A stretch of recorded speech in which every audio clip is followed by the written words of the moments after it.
Alright, today what we're working on is basically thread spools. I tend to do some leather working every now and again, like the sheath, for the little more paring knife that I use for this sort of thing.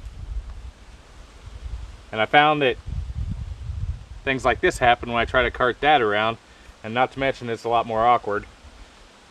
Since I hand sew most everything, I don't need a huge amount of it, but sometimes I want a little bigger one. That's what I'm making today, and it'll be easier to show up on camera. I lucked across some of this leather. It don't have to be that thick. Any stiff leather will work, especially if it's a smaller variety like this. Or you can glue several pieces together.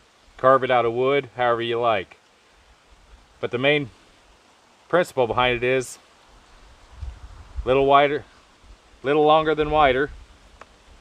Then I'll go in and V-notch the ends.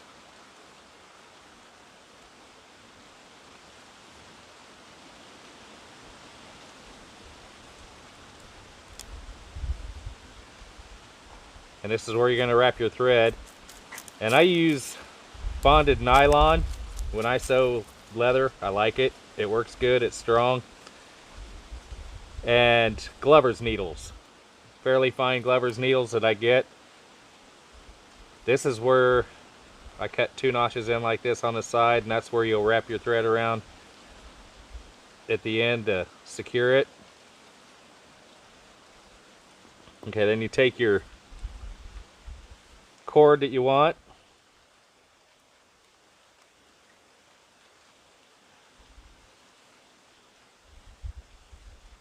Since I accidentally stepped on this one, that's why it broke. But I've been using it just as quick as I can because it gets... I don't want it to finish breaking off, otherwise this thing will explode. Not that they're overly expensive, it's just the waste factor that I don't like. But this bonded nylon, you got to be kind of careful with it. It's strong and it can cut. But since it is fairly strong, that's why I use it. I secure it on there with a slip knot and then just start wrapping. This sort you could get a lot of thread on.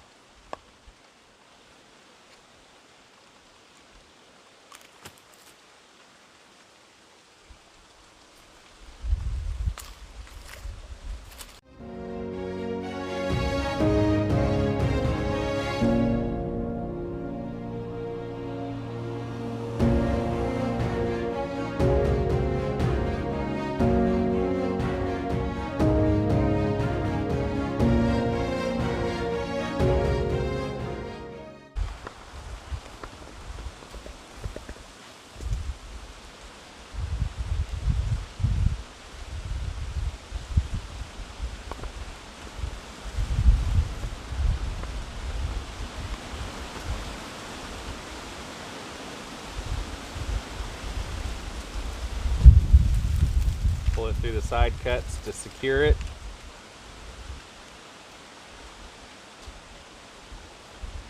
Take your edged instrument, cut it off, and there it's done. On something this size, you could go in and cut several shallower V's like this on both sides all the way down and put different colors of thread on there if you want to go that route. You could take something along this line and wrap fishing line around it for your fishing kits. Anything along that line, this will help keep it intact where you won't have it strung all over, knotting everything up like it tends to do. I don't have an issue with these. I've used them quite a lot. I've never had one blow up on me like I have some other things. Just the way it's tied in through that little notch, the 2 little notches that tends to keep it secure. They're easy to make. Also, it's something else that you've done. Cheaper than whatever, you know, you can even go out and find a branch, split it out of a branch, carve it down out of wood. It doesn't really matter. That's the basic principle. And it'll give you something to carry cord thread. Make them bigger, you can carry 550 cord like that. Make them smaller, you can carry a really fine fishing line or really thread finer than that even. Yarn, whatever you like.